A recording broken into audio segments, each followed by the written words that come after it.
Okay, so I don't think people realise just how absolutely balls to the wall insane telegraphy was. Yes, I know, the telegram is obsolete to the point where people talk more about the app than the actual technology, but hear me out. So let's talk about what life was like before the telegraph was invented. Do you remember that scene in Lord of the Rings when they lit the beacons of Minas Tirith? Yeah, that was the fastest way to get messages from one place to another.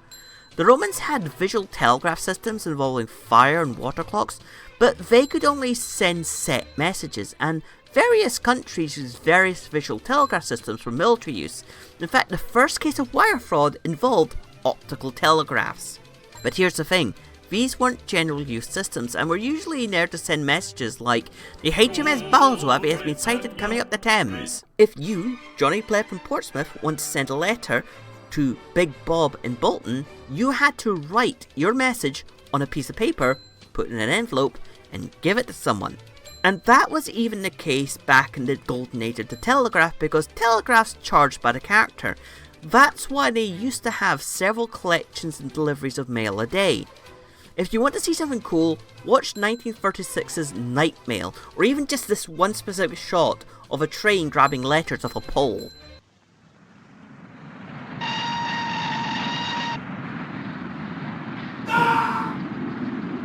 Anyway, when people found out about electricity, they found out that you can turn it on and off to send messages, and then came Samuel Morse. So Samuel Morse was a painter. Yes, you heard me, a painter, and not an obscure one. This is James Monroe's picture on Wikipedia. It was painted by the same guy who invented Morse code. Anyway, while he was away from home painting the Marquis de Lafayette, his wife died in childbirth and he missed the funeral because news couldn't reach him quick enough by letter.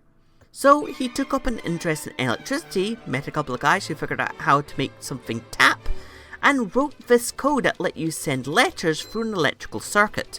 This was Morse code, and it is a bloody cool system, and it's worth learning just for shenanigans. The most common letters have shorter codes than the rarest letters, and that is very, very, very good design. Anyway, on May 24th, 1844, Samuel Morse sent quite possibly the hardest quote ever between Washington DC and Baltimore from the Supreme Court chamber at the US Capitol building. What hath God wrought? Which I personally like to imagine he said because he got a vision of the internet which his invention would directly descend from. Anyway, I don't think I can quite stress how big a deal this was. For the first time ever, you could send a message at the speed of electricity. You thought a steam train was fast? Wrong. Now you can send messages at very high speeds. The first cross-channel cable was in 1850. The first transatlantic cable was in 1858, but that cable was crap, so they got a new cable in 1866. Soon cables allowed people to send small messages from Australia to Alaska and get replies back on the same day. Oh, but what if you need to send physical things like yourself or a package? Well, the modern railway would not exist without the telegraph, because without it, things got a little bit crashy. You can now send money to people through wire. You know Western Union? Guess what they did before they were a money transfer service? They were a telegraph company. Oh, and I don't think people quite understand just how much influence the telegraph has on our lives now. Want to know why the stereotypical news headline uses so few words?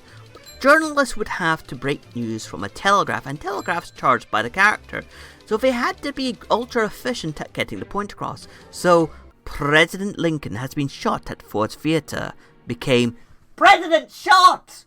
Oh, and on that note, news. I don't think you understand just how much the telegraph influenced news. You think the news media is bad today? In the past, newspapers published several editions a day to keep people abreast of the news. Usually there was one in the morning and one in the evening.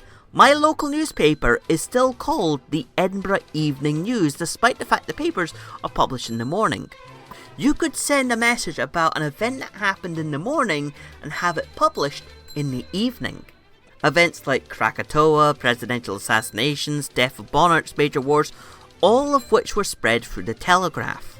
Do you want to know why stock markets use abbreviations to talk about if a company's stock has gone up or down? That was because stock news was delivered through telegraph, and it would take a long time to type out the words London and North Western Railway Company. Also, text speak. Yes, you heard. Morse code takes a while to key out, so they used abbreviations for everything, including talking to other operators. Yes, text speak wasn't new. Put down your pitchforks, baby boomers. But it gets wilder. You see, a man named Marconi figured out how to send messages wirelessly, which would not only lead to radio, televisions, mobile phones and the like, but it also made telegraphy portable, which meant that they could be put on ships and eventually planes. You see, here's the thing.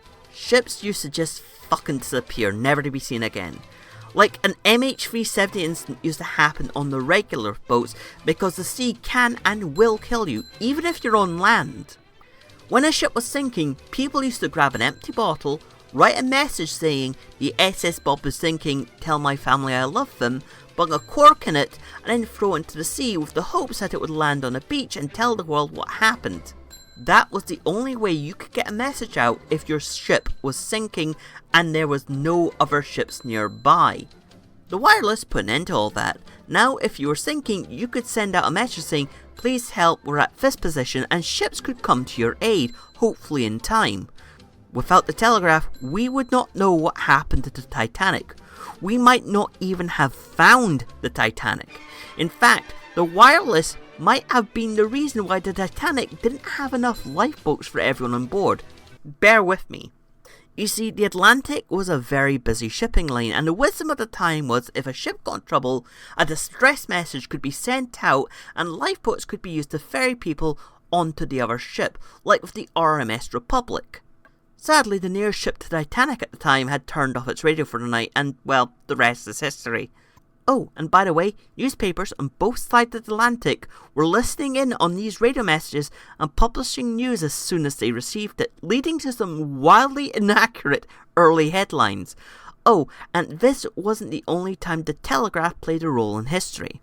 You know the Easter Rising?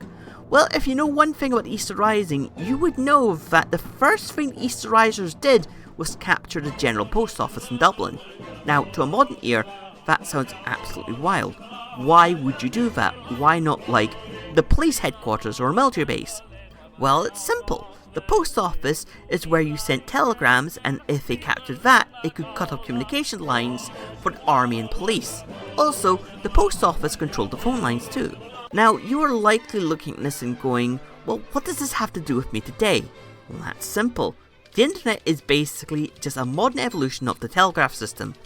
Literally, instead of dots and dashes, it's ones and zeros being sent through cables and radio signals, and without the telegraph system, there would be no internet and no way you could read your Sonic X Shrek fanfiction.